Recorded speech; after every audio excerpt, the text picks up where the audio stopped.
we've got another video. So, yeah, this is top 10 extinct animals. I don't really expect much given this title, but you know, and as well as chapters as well. So, like, there's really not much to talk about here. Let's just enjoy this, I guess. Alright guys, welcome back to Top 10 Fridays, and today we will be doing the top 10 most fascinating extinct animals. Okay, top 10 most fascinating extinct animals. Get into it. Number 10, I know, you guys are going to say it's not that exciting, but it's a giant shark, for goodness sake. The Megalodon, a colossal prehistoric shark that ruled the ancient seas. Ruled the ancient seas. Not super ancient, especially when considering the Megalodon lived like 23 to 3.6 million years ago, from what I remember. Shark that ruled the ancient seas, with teeth the size of a human hand and a bite force that could crush cars. Well, not like the Megalodon would want to crush cars anyway, but okay, fair. Apex predator was a true oceanic giant. That's really it, though. I'm glad this video is kind of short, instead of just being long and dragged out like Bright Sides. Soaring into number 9 is the Quetzalcoatlus, a massive pterosaur with... Okay, at least this guy called it a pterosaur. What this ill, it looks a bit more like Archopterix, or not really Archopterix, Cryodracon, from what I believe. The Quetzalcoatlus' neck shouldn't be as robust as this, and its head should be a lot more pincer-like. Wingspan that could eclipse a small plane. These skyward behemoths are the...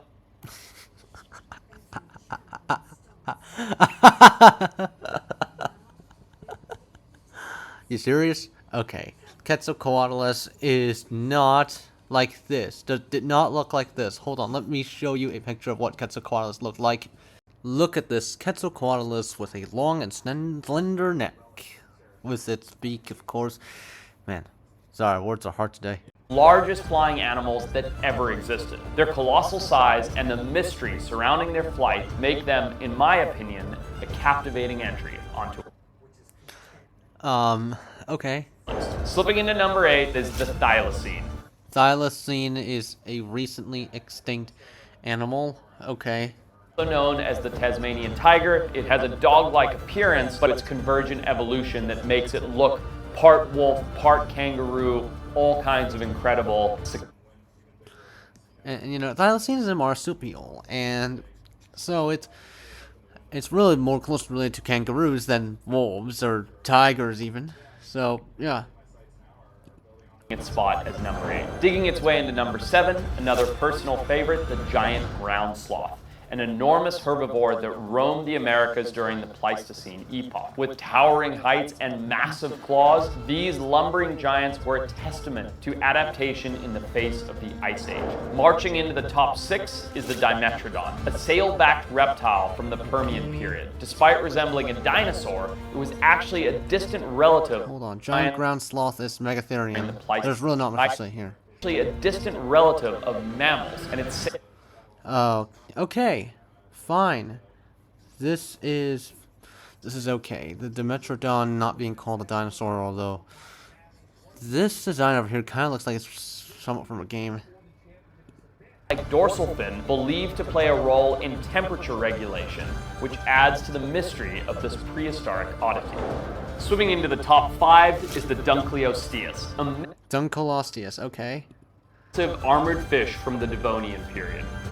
It's not really armored. It's more so there's bones covering its whole body, but of course there's also flesh. Duncloius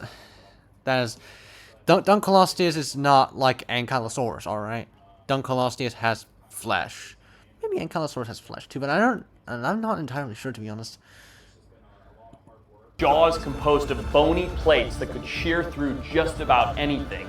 It was a true aquatic marvel. Its formidable appearance and status as one of the earliest apex predators in the ocean secures its spot as one of the most fascinating extinct animals. Okay. Roaring into number 4 is the Spinosaurus, a gigantic dinosaur that lived during the Cretaceous period. It was even larger than the infamous Tyrannosaurus rex, and one of my favorite things about it is that it had... Of course, Spinosaurus being called larger than the Tyrannosaurus rex. This is like one of the most common misconceptions that I've ever seen in paleomedia, and it's still being called that, and this misconception is still just being used today. like structure on its... Paleontology had advanced since a whole long time ago. Oh my god. Paleontology had advanced a lot since Jurassic Park 3. And recent discoveries suggest that that sail-like structure was to help it in its partially aquatic environment, which changed our entire understanding of dinosaur lifestyles. Coming in at number 3, a personal favorite, the woolly mammoth. This Woolly mammoth. Okay, woolly mammoth is... I'm guessing it's because woolly mammoth can actually be brought back, right? The elephant that thrived during the last ice age was a engineer, crushing the ice, keeping permafrost around longer, and just generally contributing to a healthier environment. Is that Manny? Is that Manny from Ice Age? That woolly mammoth? To a health environment. Because that design feels like Manny, but that head could be a giveaway that it's not a Manny recreation. And it was around as recently as 15,000 years ago. Obviously, with Colossal's work, the bioscience company trying to resurrect the species, it has captivated the world's imaginations as to what it would be like to walk the planet in modern day alongside the mammoth. Soaring into the silver medal position is the Archopterix, a feathered dinosaur often referred to as the first bird. Archopterix, unfortunately, is not a bird, and so mainstream paleomedia got it wrong once again.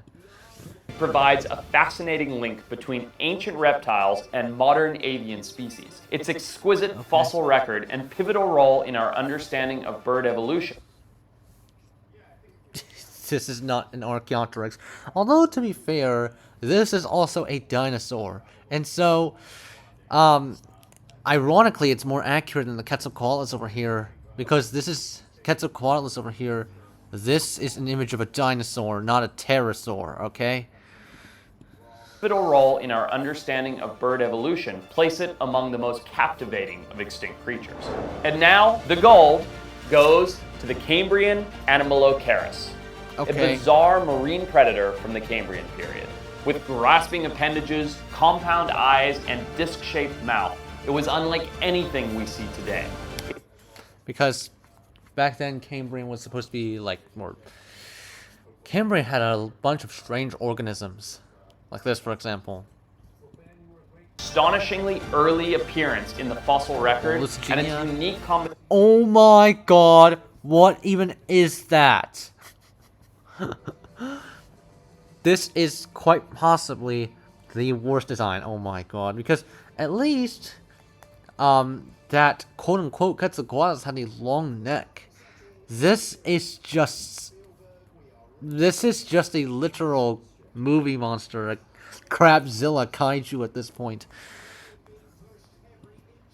Features make it, in my opinion, by far the most fascinating extinct animal of all time. All right, you guys, let me know what other extinct creatures I may have missed in the top 10. Put it in the comments, and let me know what other top 10 lists you'd like. Okay, so no hate towards this guy. I mean, this video ain't bad by itself, but it doesn't really bring anything new to the table. Even if it's ridiculous, even if it's something new that I haven't really heard of, it's just not... It's just a bunch of... it's just a bunch of not great. Not the worst either, though. So, thank you guys for watching. Hope you enjoyed. See you all next one. Special thanks to channel members for supporting this channel. It helps out a ton.